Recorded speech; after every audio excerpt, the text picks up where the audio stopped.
जो रोज गाय को प्रणाम करता है और गाय की प्रदक्षिणा करता है तो भगवत प्रदक्षिणा का उसे फल प्राप्त होता है। यदि घर में गाय बंधी है और भूखी है और प्यासी है तो तुम्हारे सारे पुण्य नष्ट हो जाएंगे। गौ का बहुत बड़ा महत्व वर्णन किया गया धर्म शास्त्रों में, यहां तक कि जब कोई ऋषि नाराज होता था तो आगे गाय करके जाया जाता था तो क्षमा हो जाती थी। गाय को देखते ही वो क्षमा कर देते थे। क्या बिना गौ सेवा के जी जो समर्थ है हर तरह से जी जी बिना गौ सेवा के जी क्या उसकी उपासना कैसे? जो मुक्ति है वो विशुद्ध बोध से है, जो भक्ति है वो विशुद्ध प्रेम से है, और जो धर्म है उसके ये अंग है। हाँ, ये धर्म के अंग है। ये बात है। सतरति सा लोकांग तारयति मम भक्ति युक्तो भुवनम पुनात तीर्थी कुर्वन्ति तीर्थानि। गंगा जी भी इंतजार करते हैं ऐसे महापुरुष का जिसका निरंतर भगवदाकार चिंतन चलता रहता है। गृहस्थ धर्म में जैसे है या जिनके पास बहुत अर्थव्यवस्था है उनको चाहिए कि गौ सेवा से बहुत जल्दी शरीर पवित्र होता है, हृदय भी पवित्र होता है और गोविंद भी प्रसन्न होते हैं। यदि गावः प्रदक्षिणेर कार्या वंदनीया ही नित्यशः मंगलायतनम दिव्याः सृष्टास्त्वेता स्वयं भुवा। यदि गाय घर में पाली जाए या गौशाला खोली जाए और गौओं की सेवा की जाए, जिनके पास अर्थ है, भाव है, भगवान स्वयं श्री कृष्णचंद्र जी ने गौ सेवा स्वीकार की, गौवें चराई। गौओं की परिक्रमा करने से, जैसे आप प्रभु की बिहारी जी के मंदिर की 4 परिक्रमा करें तो जो फल आपको मिलेगा वही गाय की 4 परिक्रमा कर ले तो आपको प्राप्त हो जाएगा। गौ की प्रदक्षिणा से गावः प्रदक्षिणी कार्यावंदनीया ही नित्यशः।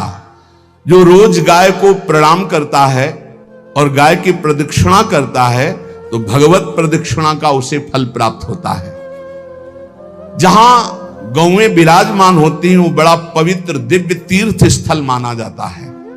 गौएं जहां विराजमान रहती, गौशाला में भजन करे तो कई गुना बढ़कर के प्राप्त होता है। स्वयं ब्रह्मा जी ने गौओं को दिव्य गुणों से विभूषित बनाया है।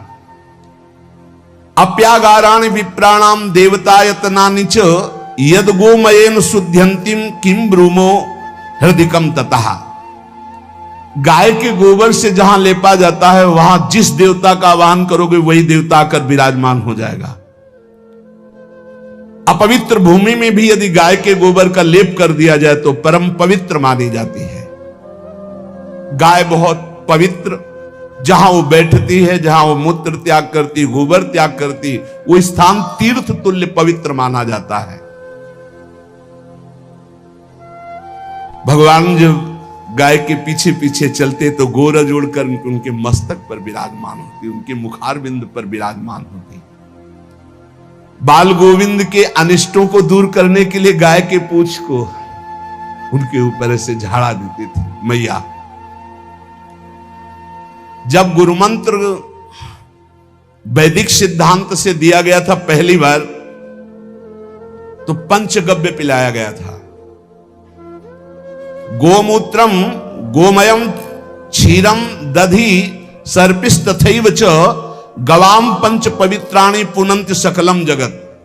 कितना भी बड़ा पापी हो अगर पंचगव्य पिलाया जाए तो वो वैदिक मंत्रों को स्वीकार करने लायक हो जाता है, पवित्र हो जाता है।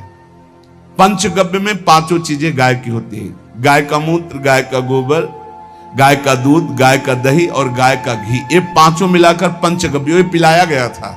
पहली बार जब वैदिक मंत्र दिया गया था तो पंचगव्य बनवाया था गुरुदेव भगवान ने संन्यास, और वो पिलाया था। ये पंचगव्य पिलाने से अपवित्रता का नाश होकर पवित्रता का संचार होता है। इसलिए धन्य है उनका जीवन जो गौ सेवा परायण है भगवत भाव से। गाय में साक्षात भगवान का भाव रखकर गौ सेवा करते हैं। त्रिषिता गौर गृहे बद्धा गेहे कन्या रजस्वला देवशास्त्र सन्निर्माल्य हंति पुण्यम पुराकृतम। यदि घर में गाय बंधी है और भूखी है और प्यासी है तो तुम्हारे सारे पुण्य नष्ट हो जाएंगे।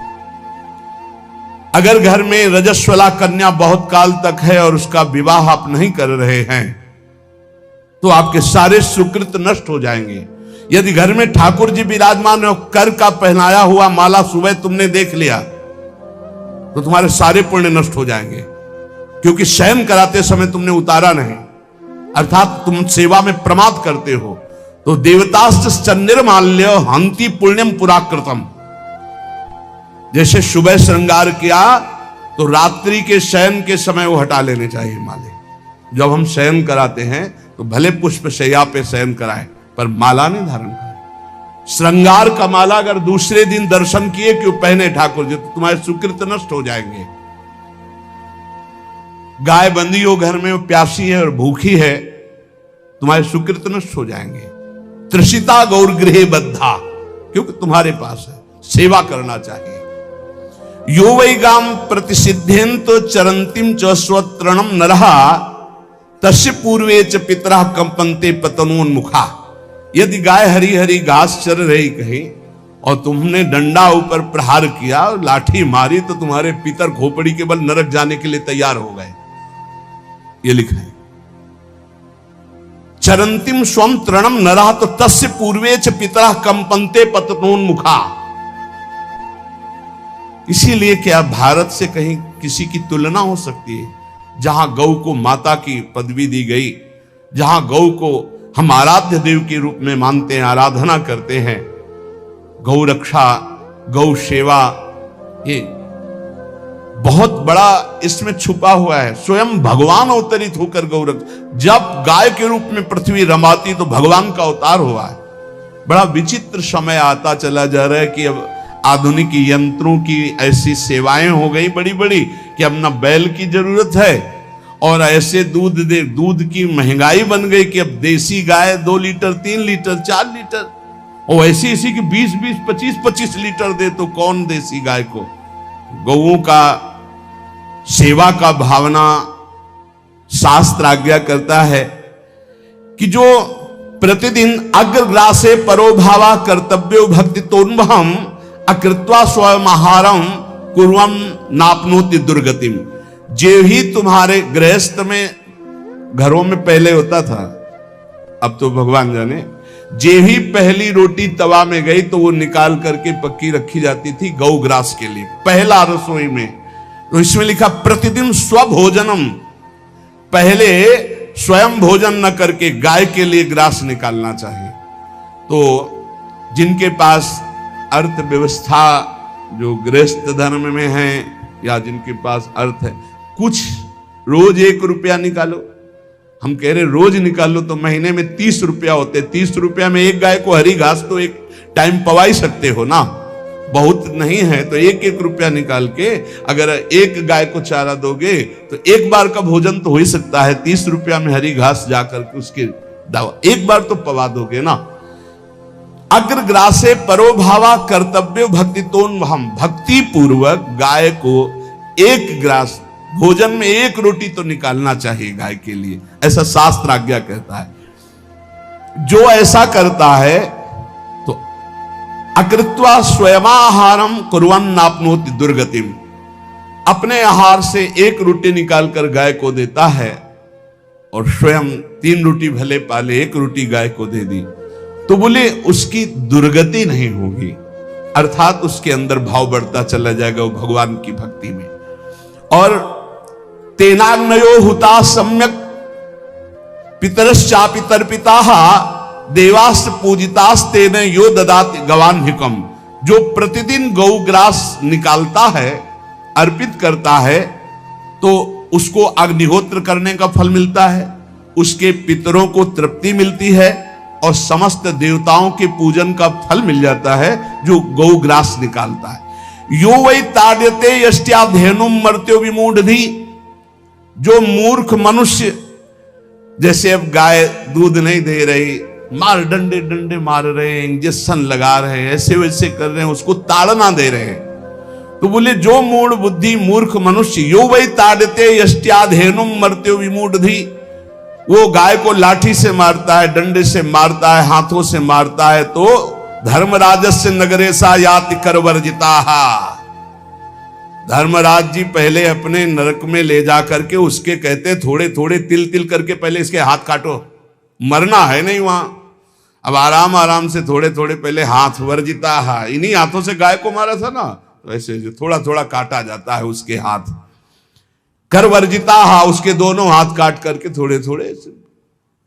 यो वै दंसान वार्यति तस्य पूर्वे कृतात् काहा नृत्यंत सवादिस्मास तरिष्यति भाग्यवान। जो गौ के शरीर को स्नान कराता है, गौ के शरीर को कीट आदि से, मच्छर आदि से रक्षा करता है, और खूब अच्छा अच्छा पदार्थ गौ, केवल दूध के लोभ से नहीं, ये हम गौ सेवा की बात कर रहे हैं। ये कि नहीं वहां 10 लीटर दूध देती तो हाथ फेरो, जब दूध नहीं देती है तो चारा भी ठीक से नहीं दे रहे, और उसके ये स्वार्थी हो, गौ सेवा का बात नहीं। वो दूध का लोभी केवल व्यापार की बात करता है। गौ सेवा का तात्पर्य है गौ सेवा केवल, खूब बछड़े को पिला दिया प्रसाद रूप से, जो दूध मिला उसका अपने सेवन की, वो बात तो अलग है।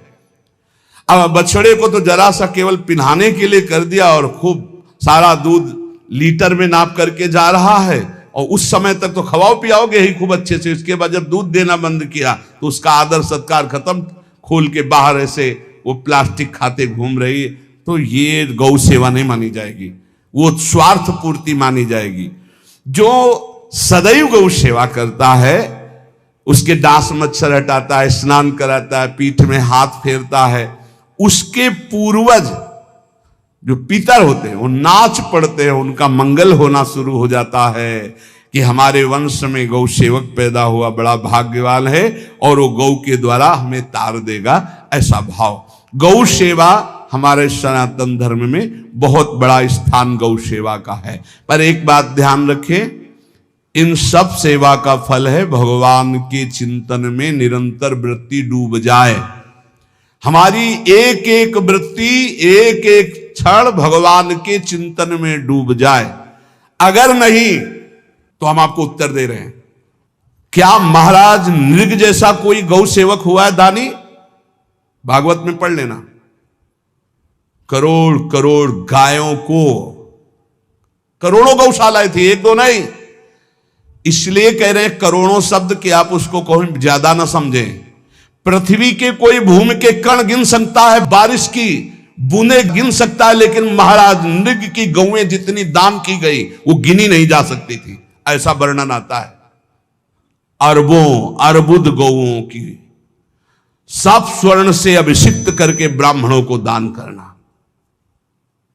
इतने बड़े गौ सेवक, इतने बड़े दान करने वाले, एक चूक हो गई, ना दान लेने वाले तपस्वी ब्राह्मण की गाय किसी अन्य ब्राह्मण को दान कर दी, और वो ब्राह्मण ने जब गाय देखी बोली मेरी गाय चुरा ली। बोले महाराज नृग ने दी। महाराज नृग से कहा मेरी गाय है, तो उनका गौशाला में आ गई होगी, आपको 10,000 गौएं देते हैं, आप अपनी गाय। बोले मैं प्रतिग्रह नहीं लेता। जिसने दान लिया था उसने कहा गाय यही लेके जाऊंगा, तो उनका आप गाय छोड़ दीजिए, आपको 10,000 गाय देते। बोले नहीं लूंगा। बस अनजाने के अपराध ने गिरगिट बना दिया था, कुएं का गिरगिट। पर भगवान बड़े कृपालु हैं, गौ सेवक थे, इसलिए गोविंद द्वारिकाधीश जी ने उनका उद्धार किया। सब साधन का फल है अच्युत भावना से युक्त होकर, भगवत भावना से युक्त होकर निरंतर भजन करते हुए सेवा परायण रहो, चराचर जगत की सेवा परायण रहो। भजन करना ही सबसे बड़ा परम धर्म है। हम सब सेवाएं करें जगत की, लेकिन अंदर से राधा राधा राधा, गोविंद गोविंद गोविंद गोविंद, आनंद आ जाएगा। तन से सेवा करो, मन से भगवान के चिंतन, मामनुष्मर युद्ध से भगवान के चिंतन में रहो। सेवा और व्यापार में अंतर होता है। गौ सेवा के बहाने से धन का जो दान लेना है और उसका अपने में प्रयोग करना, मैं पितरों सहित नरक जाना है, लिख लो। गौ सेवा के बहाने से दान लेना और उसका अपने परिवार के सुख में पैसे का प्रयोग कर देना या अपनी वासनाओं की पूर्ति में लगा देना, आया गौ सेवा के लिए और आप प्रयोग कर रहे हैं गाड़ी घोड़ा नाना प्रकार के सांसारिक भोगों में, तो लिख लो पितर सहित तुम्हारे नरक जाएंगे, क्योंकि गौ सेवा के लिए आया है। गौ सेवा का धन सिर्फ गौ सेवा में ही लगना चाहिए। आप गौ सेवक है, दूध पान कीजिए, रोटी खा लीजिए, लेकिन गौ सेवा का अर्थ आप अपनी वासनाओं की पूर्ति में, अपने मनोरंजन में या अपने मन के संकल्प भावना में नहीं पूरी कर सकते। गौ सेवा के लिए ही पूरी कीजिए। गौ के वास का निर्माण, गौ के भोजन की व्यवस्था, वो दूध दे ना दे, वो कैसी भी अवस्था में हो, उसकी सेवा परायणता, उसके लिए सेवक रखना, सेवकों को भी सुख प्रदान करना, लेकिन स्वयं कभी गौ के सेवा के लिए आए हुए धन का स्वयं के लिए भोग न करना और निरंतर भजन रखना, उसे परम पद की प्राप्ति हो जाएगी। इसलिए हमारे सनातन धर्म में गौ सेवा का विशेष महत्व है और इस महत्व को सबको स्वीकार करना चाहिए। यदि आप गौपालन स्वयं नहीं कर सकते तो 4 लोग मिलकर के, क्योंकि आज जो गायों की व्यवस्था वो बड़ी दयनीय हो रही है। दयनीय इसलिए हो रही कि दूध की अधिकता के चाह रखने वाले भैंस रखते हैं या विदेशी गाय रखते हैं। अपनी भारतीय जो देसी गाय है वो उतना अधिक नहीं देती कि 40 लीटर 30 लीटर 25 लीटर, बहुत अधिक देगी तो 5 और 8 लीटर। देसी शुद्ध गाय अपनी जो है वो 8-10 लीटर, बहुत जब व्यवस्था हो। नहीं तो अपने गांव में तो देखा है 2-2.5-3 लीटर से ज्यादा नहीं देंगे, 1.5 लीटर इधर 1.5 लीटर उधर, या बहुत हुआ तो 2 लीटर 2 लीटर, पर वो स्वर्णिम दूध होता है। जो दूध की चाह रखने वाले जन थे अब वो गायों को नहीं रखते, देसी गायों को कोई बिरला ही रखता है। अब पहले बैलों की जरूरत होती थी, गाय बछड़ा दिया तो आनंद होता था कि किसानी के काम में। अब तो ट्रैक्टर है तो बैलों की जरूरत नहीं। अधिक दूध के लिए अरे अब तो पशुओं की जरूरत नहीं, केमिकल से दूध बन रहे हैं, टैंकर के टैंकर। तो फिर हमारी जो गायें हैं उनकी बड़ी दुर्दशा हो रही। तो हमें चाहिए कि जो गृहस्थ जन हैं, धनी मानी जन हैं, या जिनके पास शरीर व्यवस्था, बौद्धिक स्तर सेवा परायण, अर्थव्यवस्था, वो थोड़ा 4 गाय की व्यवस्था करके उनकी सेवा करें, क्योंकि हमारे सनातन धर्म का स्वरूप है। जहां मां पदवी दी गई है गांव को, गौ माता कहा गया है। गौ में समस्त देवता विराजमान है। गौ का बहुत बड़ा महत्व वर्णन किया गया धर्म शास्त्रों में। यहां तक कि जब कोई ऋषि नाराज होता था तो आगे गाय करके जाया जाता था तो क्षमा हो जाती थी। गाय को देखते ही वो क्षमा कर देते थे। बहुत महिमा वर्णन की गई है गौ की। इसलिए जिसको भी, अगर नहीं अर्थव्यवस्था है तो एक रोटी तो निकाल सकते हो ना। तुम्हारी रसोई में रोटी बने तो पहली रोटी निकाल लो और आसपास जहां गाय बंधी हो तो उसको दे आओ जाकर, तो कम से कम धर्म का पालन हो जाएगा, गौ सेवा बन जाएगी। तो गौ सेवा, चराचर जगत की सेवा, भगवत सेवा, सबका फल है। फिर प्रारंभ में आ जाइए स्मृति। योगी हो तो चित्त की वृत्ति का निरोध करके परमात्माकार, ज्ञानी है तो चित्त वृत्ति का लय करके स्वरूप स्थित, भक्त है तो एक एक वृत्ति सावई मनः कृष्ण पदार विंदयो। भगवान के चरण में, भगवान के नाम में, भगवान के रूप में, भगवान की लीलाओं में। स्मृति अगर नहीं तो सब साधन अधूरा, और स्मृति तो हर साधन पूरा। इसलिए एक बार कमर कस लो, चाहे जगत की सेवा करो, चाहे जिस कार्य में लगे हो, तुम्हारी स्मृति प्रभु में लगी हो। स्मृति के बिना हम जीवन का कोई महत्व नहीं समझते। स्मृति विहीन जीवन सब व्यर्थ। इसीलिए उन परमहंसों के चरणों में स्वयं भगवान चरण रज लेने के लिए पीछे डोलते हैं, जो निरपेक्षम मुनिम शांतम निर्वैरम समदर्शनम अनुब्रजाम्यहम नित्यम पुयत्यंगुरेण भी। ना कोई प्रतिज्ञा, ना कोई चाह, ना कोई इच्छा, निरंतर भगवदाकार वृत्ति, निरपेक्षम मननशील, द्वंद्व विमुक्ता, जो शांत हैं, जो किसी से वैर नहीं रखते, भगवदाकार वृत्ति, उसी मार्ग के आप पथिक है।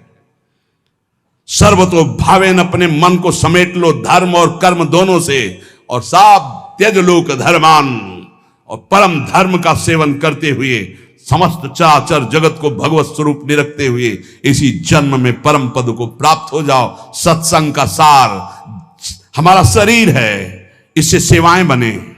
हमारा मन है, इससे चिंतन बने। हमारी वाणी है, इससे लीला गुण का गायन करें। और हम स्वयं परमात्म अंश हैं, परमात्म स्वरूप है, ऐसी ठसक बनी रहे, जीवन मुक्त ही हो। स्वार्थ को लेकर किया गया धर्म रंग नहीं लाता। निष्काम किया हुआ छोटा सा भी धर्म परमार्थ की ऊंचाई पर चढ़ा देगा। ध्यान रखना, परमार्थ की ऊंचाई पर चढ़ा देगा। इसलिए निष्कामता, सब सोहित, निष्कामति, श्री वृंदावन विश्राम, श्री राधा वल्लभ लाल को हृदय ध्यान मुख नाम। महाराज जी बस जी क्या बिना गौ सेवा के, जी जो समर्थ है हर तरह से, जी जी बिना गौ सेवा के जी क्या उसकी उपासना कृष्ण? उपासना चित्त की वृत्ति का निरंतर भगवदाकार करना, यही एक उद्देश्य है।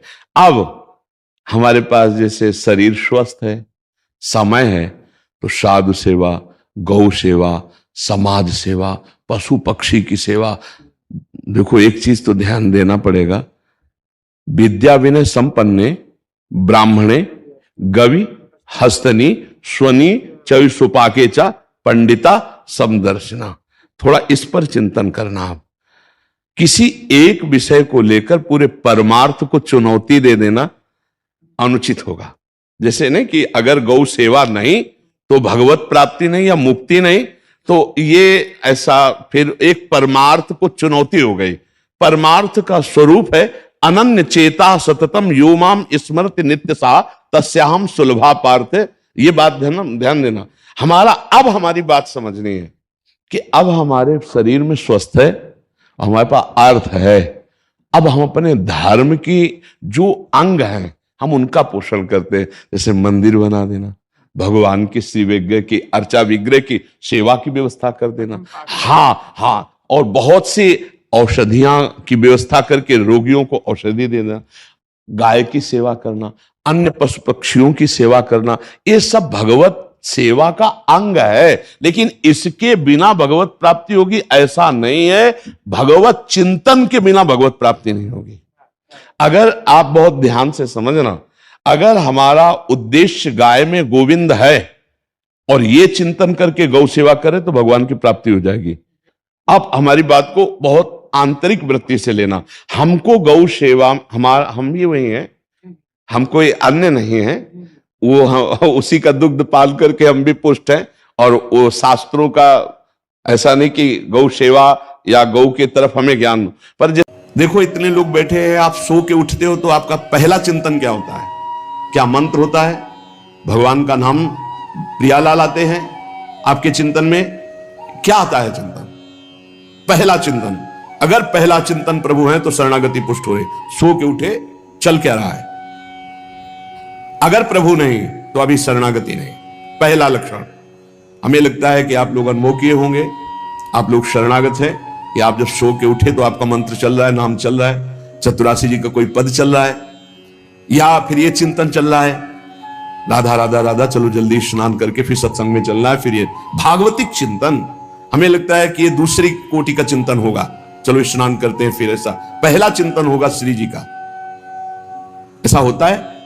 आप लोग देखिए, ऐसा होता है कि आप सो के उठे, आपका चिंतन श्री जी का चालू है? पक्का? आप लोग देख लीजिए, अगर ऐसा है तो उसका परिणाम निश्चिंतता, निर्भयता, निशोकता निश्चित जागृत हो जाएगी। और उसी का प्रातःकालीन उठने पर चिंतन चलेगा जो शयन के समय गाढ़ चिंतन करते हुए सोया है। ऐसे सुषुप्त के समय बिल्कुल ठीक वही अवस्था। अगर आप जो चिंतन कर रहे हैं तो जगते ही वही चिंतन आएगा ये। और अगर जीवन भर भजन किए तो मरते समय वही चिंतन आएगा पक्का। जैसे जगते समय ऐसे मरते समय। इसीलिए भक्त निश्चिंत हो जाता है शरणागत। पहला शरणागति का जांच करो हृदय में, भगवान का निरंतर चिंतन, प्रभु का निरंतर भजन। अगर नहीं हो रहा तो किसी अन्य का आश्रय लियो, वस्तु का, व्यक्ति का, स्थान का, भोग का। लिख लो आप दिमाग में चाहे कागज में। उस आश्रय का मिटिया मेट हुए बिना शरणागति पुष्ट नहीं होगी। आप अगर ईमानदारी से छोड़ दो तो छोड़ दो, नहीं भगवान फिर जो कहते हैं ना कि जो मेरा होता मैं, फिर उनका जो ऑपरेशन होगा वो शायद है कि सह ना पाओ, क्योंकि शरणागत हो छोड़ेंगे नहीं। वचन से भी शरणागत हो आप छोड़ेंगे नहीं, तो उनका स्वभाव हम आपको बता रहे हैं। और हर ऑपरेशन बेहोश होके होता है, हमारे प्रभु ऑपरेशन होश का इंजेक्शन लगा करते। पहले होश का इंजेक्शन, पूरी चेतना, फिर ऑपरेशन करते, क्योंकि जड़ से मिटाना है। निरंतर भजन क्यों नहीं होता? इसका उत्तर है आपका कोई अन्य आश्रय है, कोई है व्यक्ति, वस्तु, स्थान, पदार्थ, पद, कुछ है जिसको तुम भजन से भी अधिक मानते हो, प्रभु से भी अधिक मानते हो, इसीलिए आपका भजन नहीं होता। जो सर्वतोभावेन शरणागत है, भजन करना नहीं पड़ता, भजन होता है। चलना प्रदक्षिणा होती, बोलना स्तोत्र होता है, सोना समाधि होती है, भोजन पाना यज्ञ होती है, हर चेष्टा उनकी भजन होती है। दूसरा, अपने प्रभु से कुछ ना चाहें, यहां तक कि मोक्ष भी ना चाहें। क्यों चाहें? क्या आप जानते नहीं हो कि क्या करना है? सर्वज्ञ हो, जब जो चाहे करो, हम राजी हैं। पहला निरंतर भगवान का भजन, दूसरा अपने प्रभु से कोई भी मांग ना रखना, शर्त ना रखना। जो शर्त होता है वो प्रेम नहीं होता, प्रेम में कोई शर्त नहीं होती, सौदेबाजी नहीं होती। प्रेम में सौदेबाजी नहीं होती, सौदेबाजी प्रेम नहीं होता, पक्की बात सुन। तीसरा, प्रभु के हर विधान में आनंदित होना। प्रभु के हर विधान में आनंदित कौन होता है? शरणागत। नहीं तो विधान की जांच होती है, अनुकूल है कि प्रतिकूल। प्रतिकूल है तो नो नो नो। ये जो कच्चाई होती है शरणागति में, वो भरभरा जाता है, शोकित हो जाता है, इधर उधर डगमगा के आश्रय लेने लगता है। हर विधान उनका मंगलमय। चौथा, भगवान के किसी भी विधान में विरोध भाव ना करना। भगवान के प्रत्येक विधान में आनंदित रहना, भगवान के किसी भी विधान में विरोध न करना। जो किया अच्छा हो रहा है, नहीं बहुत हाहाकार मचने वाला है, सब नहीं, जो प्रभु का विधान है वो मंगलमय है, सब मंगलमय। चार बातें शरणागति में आती, निरंतर भजन, किसी भी तरह की भगवान से कोई शर्त चाह नहीं, उनके हर विधान में आनंदित रहना, भगवान के विधान को प्रतिकूल मान करके विरोध भाव नाना, विपरीत भावना नाना। अब निश्चिंत हो जाओ, तुम्हारी जिम्मेवारी श्री भगवान ने ले ली, शरणागत हो। अब तुम्हें किसी भी तरह का दुख आवे तो उबना नहीं है, वो सुख है, दुख रूप लेके आ रहा है। जैसे माया दुख भेजती सुख रूप में, पार्सल में ऊपर लिखा होता है सुख, और जब खोलो अंदर तो होता है दुख। जिसे तुम सुख समझते हो, ये सुख नहीं, सुख की छाया है, समझ पड़ती नहीं है, गिरधर की माया है, भारी दुख है। दुखालयम शाश्वतम में जो भी पोस्ट आता है आपके पास, वो दुखद ही है। माया भेजती है सामने वस्तु, व्यक्ति, स्थान, उसके परिणाम में अशांति, दुख और आपके भजन की हानि। पक्का ये देख लीजिए। जन्म भर भगवान के साथ अर्जुन जी रहे हर समय, लेकिन गीता का उपदेश प्रारंभ हुआ शिष्यस्ते हम साधिमाम त्वाम प्रपन्नम। प्रपन्न से ही ज्ञान की उत्पत्ति होती है। जो भगवान की शरणागति, उसी से शुद्ध ज्ञान होता है। तब तक भगवान अंदर बैठे हैं, ज्ञान प्रकाशित नहीं करेंगे। जैसे अर्जुन जी के साथ रहते हुए गीता को उपदेश कब दिया? जब अर्जुन जी ने कहा शिष्यस्ते हम साधिमाम त्वाम प्रपन्नम, मैं आपका शिष्य हूं, आपका शरणागत हूं, आप मुझे ज्ञान। भगवान गीता जी, ज्ञान का फल क्या हुआ? बोले नष्टो मोहा स्मृतिर्लब्धा तत्प्रसादान मयाच्युता। मोह का नाश हो गया, स्मृति जागृत हो गई आपके कृपा प्रसाद से, हे गोविंद, हे अच्युत। तो इसी प्रकार हमारे अंदर भी सब ज्ञान जागृत हो जाएगा, पहले हम भगवान की शरणागत हों। त्वाम प्रपन्नम, भगवान का सर्व समर्पण भाव ही सब दिव्यताएं जागृत करता है। भगवान के प्रति जितना समर्पित होते जाओगे उतने दिव्य ज्ञान होता चला जाएगा, और जो चीजें आपकी दुर्गति कराने वाली हैं वो सब भस्म होती चली जाएंगी। जब कुछ नष्ट होने लगे तो क्षोभ मत करना, वो नष्ट जरूरी था होना, ये बात दिमाग में बैठा लो। कुछ पकड़े मत रहना, क्योंकि भगवान को जो लगेगा वो हटा देंगे, वो नष्ट कर देंगे।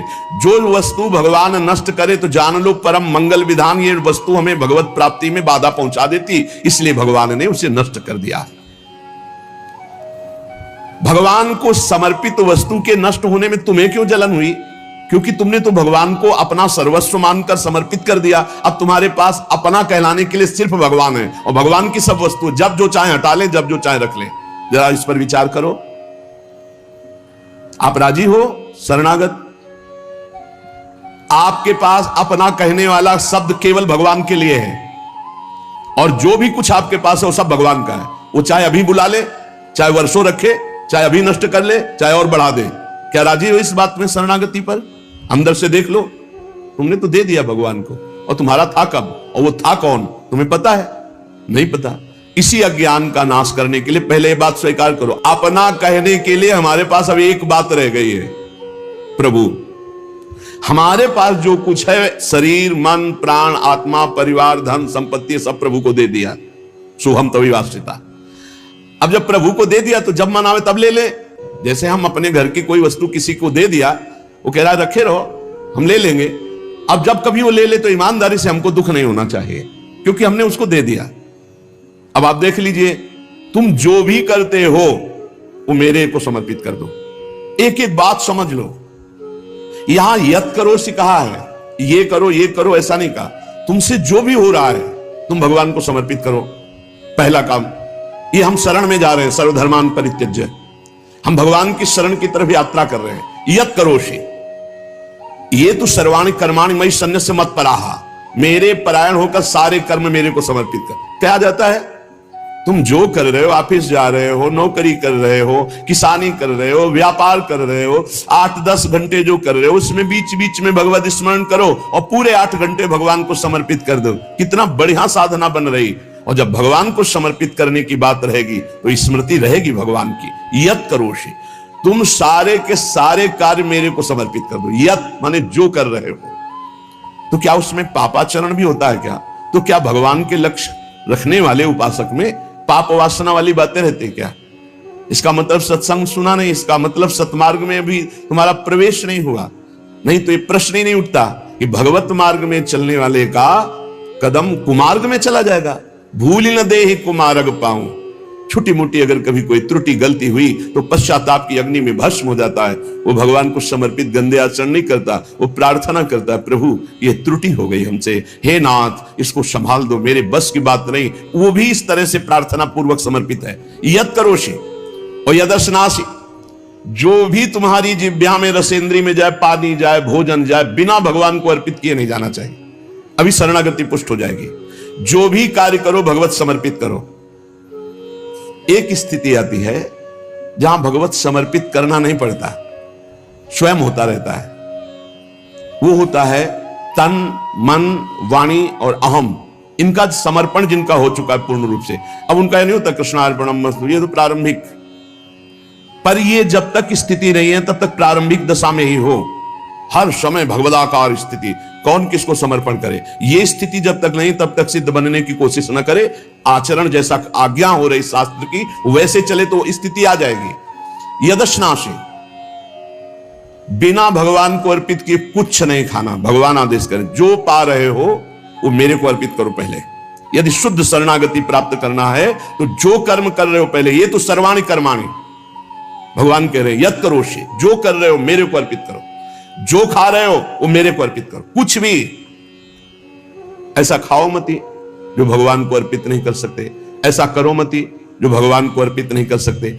यज्जु होशी, अब जो भी तुम भागवतिक आचरण करते हो, हवन यज्ञ आदि, तो बोले हम तो हवन नहीं करते, हम तो यज्ञ नहीं करते। तो यज्ञानाम जप यज्ञोस्मि, यज्ञों में सबसे बड़ी यज्ञ है जप यज्ञ।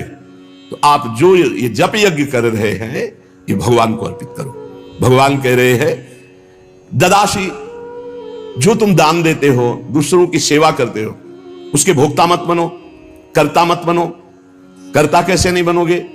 हमारी वस्तु हम दान देते हैं, नहीं नहीं, प्रभु की वस्तु है। त्वदीयम वस्तु गोविंदम तुभ्यमेव समर्पये, आपकी दी हुई वस्तु आप इस रूप में आए, आपको दे दिया। ये भगवत शरणागति पुष्ट होने का उपाय भगवान कह रहे हैं। यत तपस्या, जो तुम साधना कर रहे हो, जो तुम तपस्या कर रहे हो, वो सब मेरे को अर्पित कर दो। अर्थात तुम्हारी पूरे जीवन की, पूरे दिन की जितनी चेष्टाएं हैं सब भगवद अर्पित होनी चाहिए। इससे तुम्हारी शरणागति पुष्ट हो जाएगी।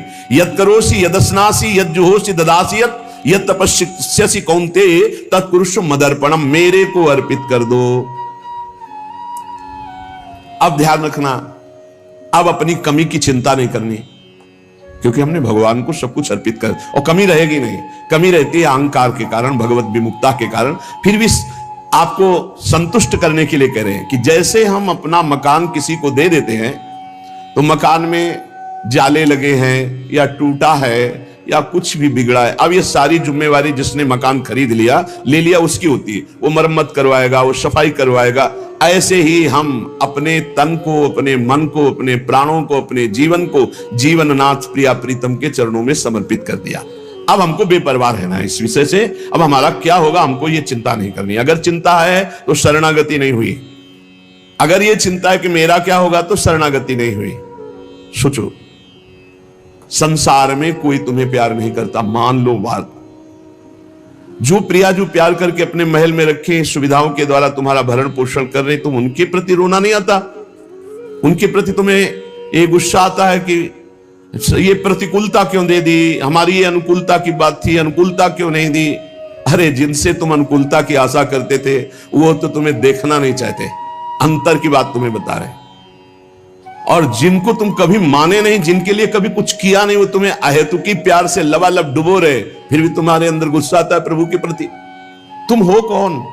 अरे तुम भगवद अंश हो, भगवान के द्वारा शरीर दिया गया, भगवान के द्वारा सारी व्यवस्था दी गई, तुम्हारा अस्तित्व ही श्री भगवान है। समर्पित हो जाओ तो फिर चिंता भी खत्म हो जाएगी, सब कुछ उनकी कृपा से हो जाएगा। तुम चिंता मत करो, चिंतन करो। भगवान हमें मोक्ष दे दे, भगवान हमें स्वर्ग दे दे, भगवान हमें अनुकूलता दे दे, भगवान हमें अमुक वस्तु दे दे, ऐसा सोचने वाला समर्पण नहीं हुआ, अभी शरणागत नहीं हुआ। सर्व समर्पण में ये सोच ही नहीं रह जाती।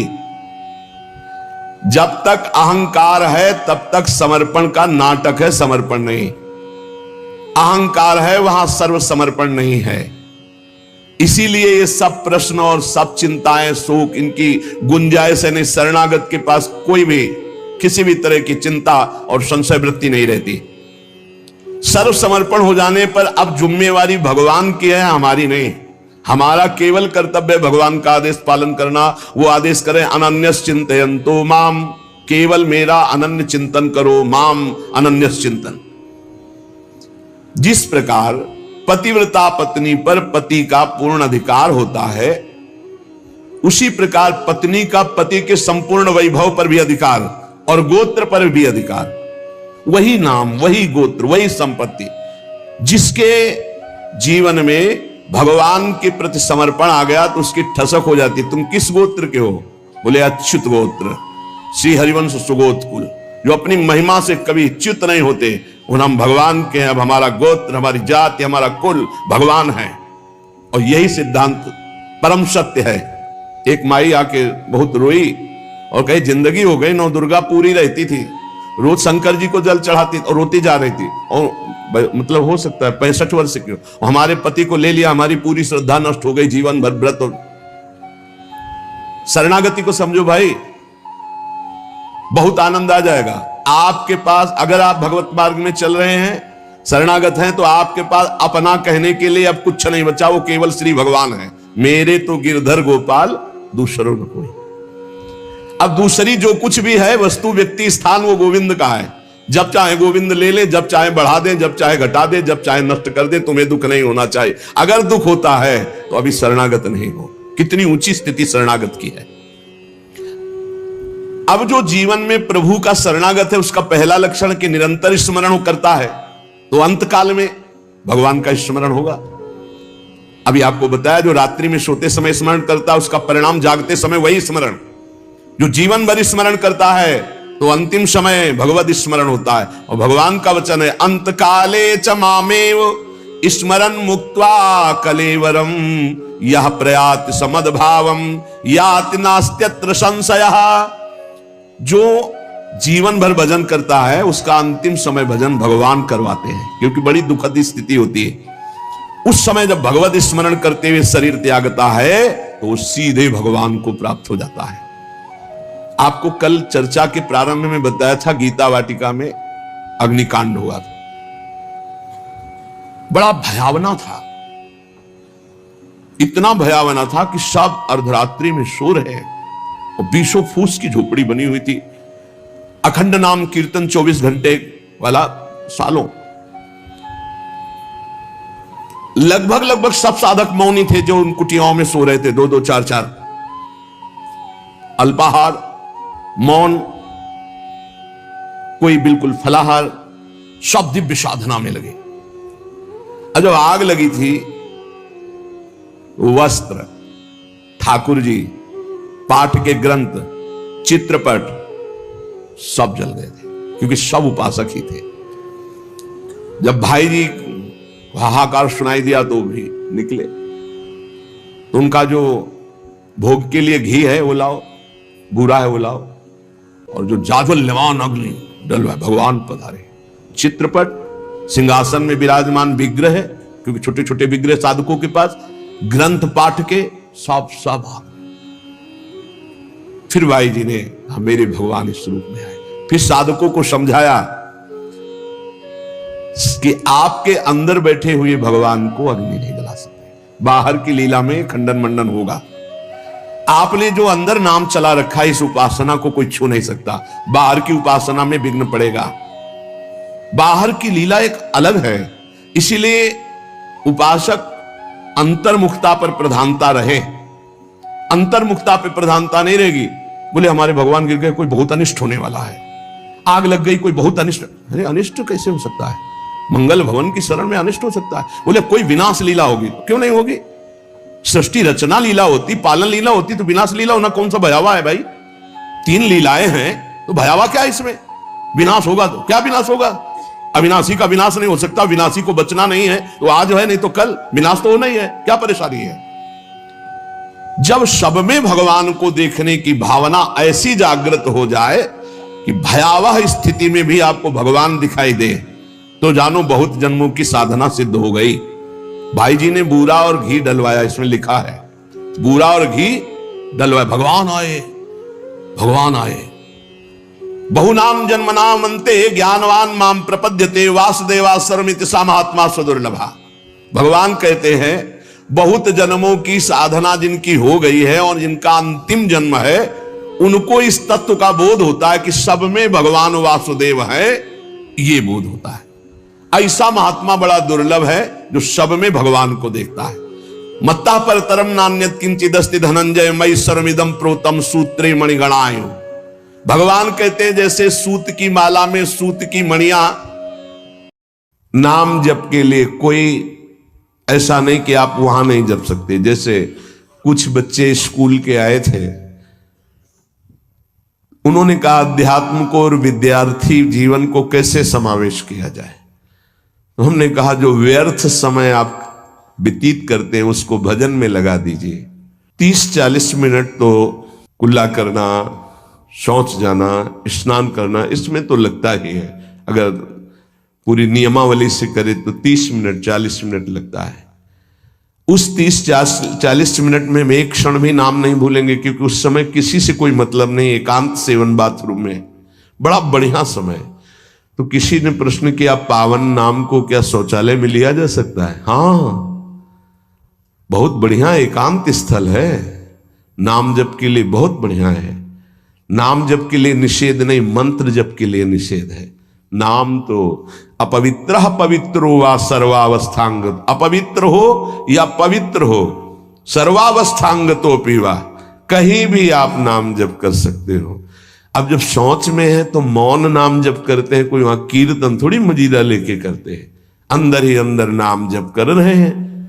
किसी ने प्रश्न किया था कि आप परम पवित्र राधा नाम जो आप उपदेश करते हैं, बच्चों को कहा सोच में आप जप सकते हैं, तो क्या सोच में निषेध नहीं है? निषेध नहीं है, नहीं है, बिल्कुल नहीं, तुम नहीं जानते हो। निषेध है मंत्र, नाम निषेध नहीं है। अगर नाम निषेध हो जाएगा और सोच में दिल फेल हो जाए तो गई ना जीवन की बाजी। नहीं, रह नहीं सकते।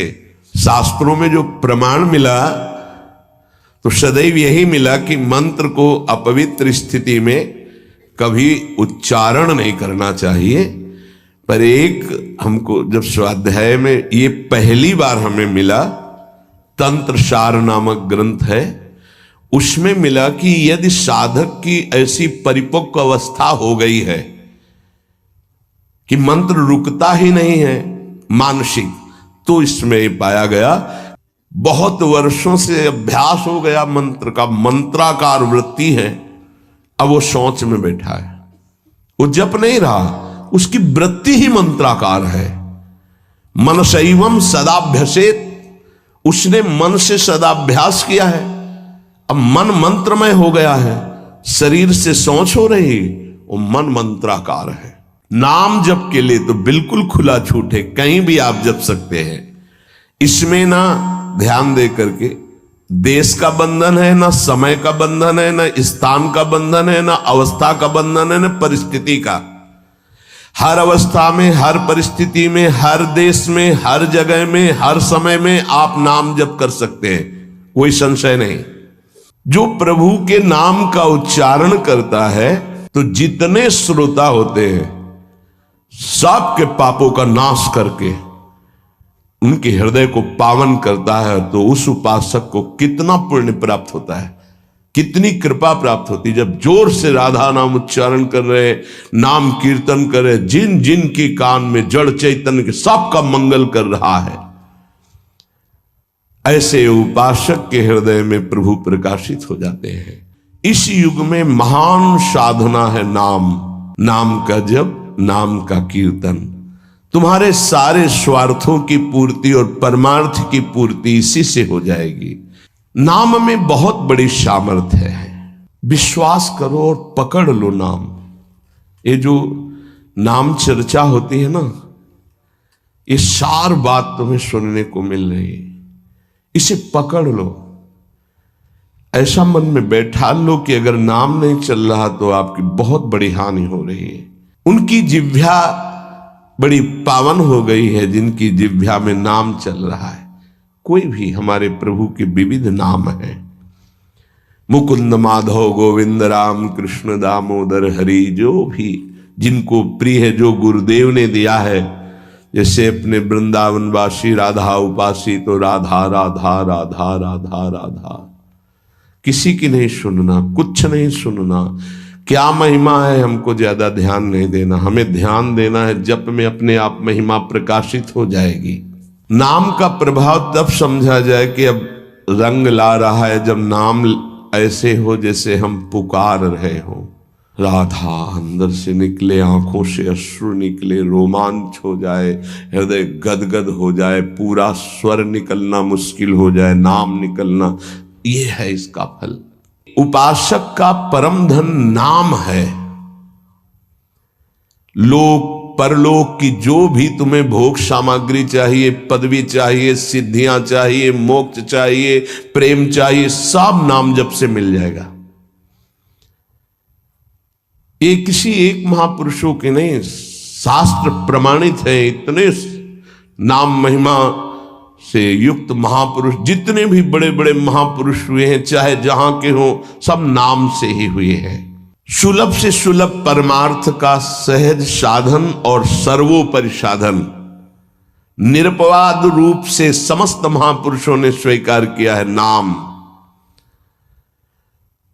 भारी दुख और संकट में, दुख और संकट स्पर्श ना कर पावे वो स्थिति प्रदान करता है नाम। देखो, दुख और संकट स्पर्श न कर पावे शब्द है, दुख संकट घेरते हैं, स्पर्श नहीं कर सकते। अर्थात इतनी ऊंचाई होती है कि पांच भौतिक देह पे ही प्रहार हो सकता है, स्वरूप पे नहीं। और वो नाम के बल से ऐसी ऊंचाई पे होता है जहां नैनम छिन्नन्ति शस्त्राणि नैनम दाति पावकः न चैनम क्लेदेन्त्यापो न शोष्यति मारुतः। ये स्थिति है, ये बातों से नहीं सही जा सकती। ये जब स्थिति आती है तब ऐसा होता है। भविष्य में कोई ऐसा दुख नहीं है जो नाम जापक को आके स्पर्श कर सके, विचलित कर सके। इसलिए साधकों को सिद्धावस्था प्रदान करने वाला एकमात्र साधन नाम है। पकड़ लीजिए।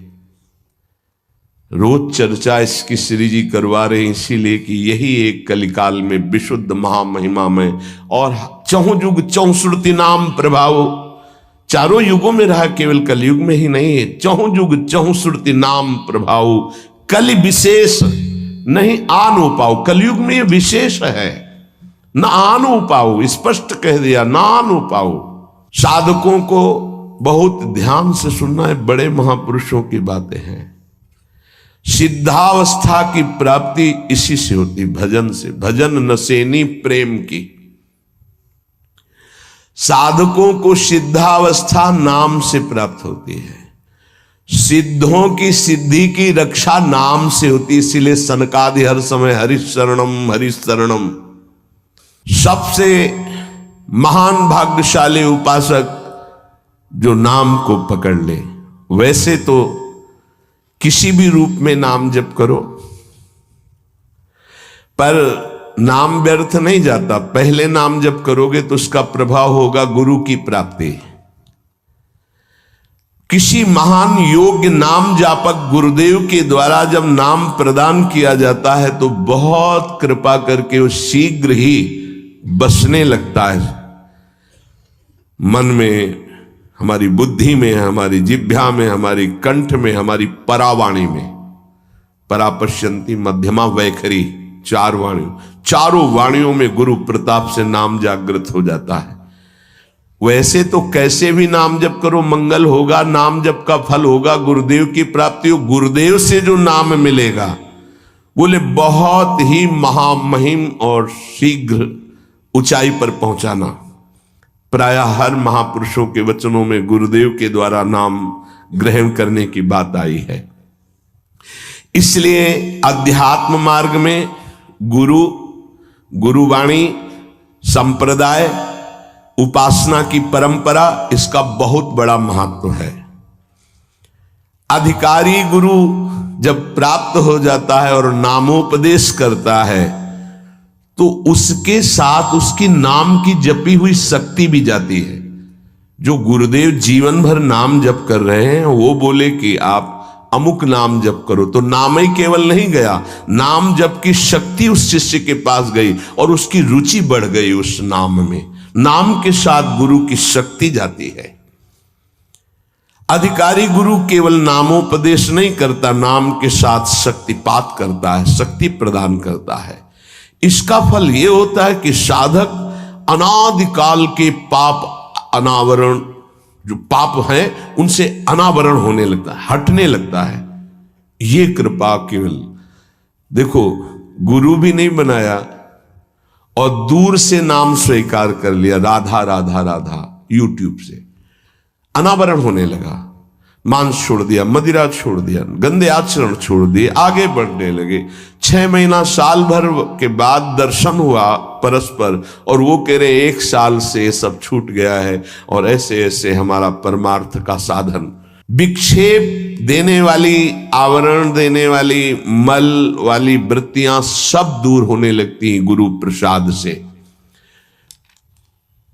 प्रभु का नाम उसके हृदय में जाकर प्रेम के अनुकूल, जैसे किसान अपनी खेती को जोत कर बीज बो करके फसल उगाता है, ऐसे गुरुदेव द्वारा नाम जब जाता है तो हृदय को निर्मल करता है, मल विक्षेप आवरण की शक्तियों को हटाता है और प्रेम के अनुकूल करता है। इसी कारण अपार महिमा गुरुदेव की है। प्रभु का नाम प्रभावशाली है, पर गुरुदेव प्रदत्त विशेष लाभ।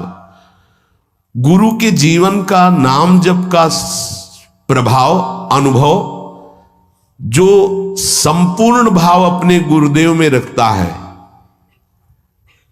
गुरुदेव की सिवा हमारा कोई और इष्ट नहीं और कुछ नहीं, हम तो वही बात जो हमारे गुरुदेव बोले। तो शिष्य के मन में इस प्रबल श्रद्धा के प्रभाव से गुरुदेव की शक्ति, नाम अंदर गया, नाम चलाना, नाम के विक्षेप का नाश करना, हृदय को निर्मल करना, ये निसंदिग्ध संशय रहित होकर स्वीकार करो। गुरु जितना शिष्य पर प्रतीति को देखता है, अपने प्रति श्रद्धा विश्वास को, उतना ही शिष्य का मार्ग सुगम होता चला जाता है। नाम स्मरण की प्रथम अवस्था का स्वरूप है। नाम जापक उपासक गुरुदेव की शरण लेकर नाम ले, और जो गुरुदेव नाम दे।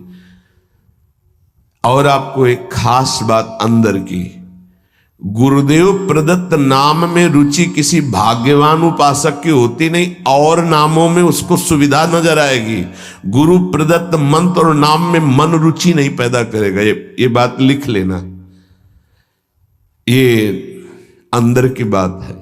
गुरुदेव ने कहा कि राधा वल्लभ श्री हरिवंश, ये मंत्र और ये नाम, इस पे ज्यादा देर नहीं टिकेगा मन, और नाम गुनगुनाने की कोशिश करेगा, और करने की इस पर नहीं टिके।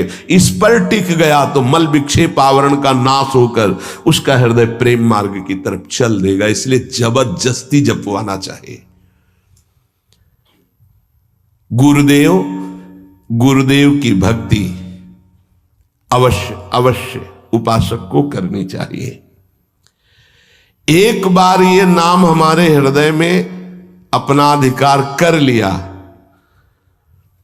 फिर किसी बाह्य सहायता की तुम्हें जरूरत नहीं पड़ेगी। बहुत बहुत महिमामयी बात कहे। अनंत कल्याणकारी दैवी गुण उसके अंदर नाम जागृत कर देगा। महामहिम भगवान नाम स्वयं सदगुरु रूप प्रकाशित करके बैठ जाएगा तुम्हारे हृदय में। इसीलिए कई बार कहा है कि गुरु को स्वरूप क्या? बोले गुरु ने जो मंत्र दिया, नाम दिया, वो गुरु का जीवन, गुरु का स्वरूप। यहां कह रहे जब उपासक गुरुदेव का वर्ण करके उनकी अनन्य भक्ति के द्वारा उनको प्रसन्न कर लिया, विश्वास कि ये मेरा है, तो उनकी कृपा शक्ति से नाम स्फुरित होने लगा। जब नाम स्फुरित हुआ तो नाम साक्षात गुरु बन के बैठ गया हृदय में, और वो इष्ट का जो आंतरिक मार्ग है वो प्रकाशित कर दिया। एक होता है बाह्य मार्ग, एक होता है आंतरिक मार्ग। आंतरिक मार्ग बुद्धि पथ में होता है, बुद्धि पथ बनता है, बुद्धि में मार्ग वो प्रकाशित होता है। बुद्धि पथ ज्यों ही खुला कि देखते देखते उसका जीवन सिद्धावस्था में बदल जाता है। बहुत जल्दी ये होता है, नहीं जन्म जन्म मुनि जतन करा है, ये बहुत जल्दी होता है। गुरु प्रतीति, गुरु ने विश्वास कर लिया कि ये समर्पित है, मेरा है। आपको ऐसे आचरण करने, ऐसा समर्पण, हो गई साधना। गुरु प्रसन्न साहबन कूला, मिटी सकल कल्पित भय शूला। सब कल्पनात्मक भ्रम भय नष्ट हो गए। इतनी जल्दी देखते देखते जीवन का आमूलाग्र परिवर्तन गुरु कृपा पात्र, पतितों को पावन करने वाला, दीनों का उद्धार करने वाला, समस्त दैवी संपदा को प्रकाशित करने वाला प्रभु का नाम गूंज पड़ता है उसके हृदय में। नाम की गूंज शुरू हो गई। कैसी नाम की गूंज शुरू होती है? कुछ सुनाई नहीं देता। हजारों के कोलाहल में बस ऐसे जैसे जंगल में चिड़ियां चहचहा रही हैं, कुछ पकड़ में नहीं आ रहा, केवल नाम ही सुनाई दे रहा। बस नाम की गूंज जब हृदय में शुरू होती, कोई भी नहीं रोक सकता, कोई भी नहीं रोक सकता। इसलिए नाम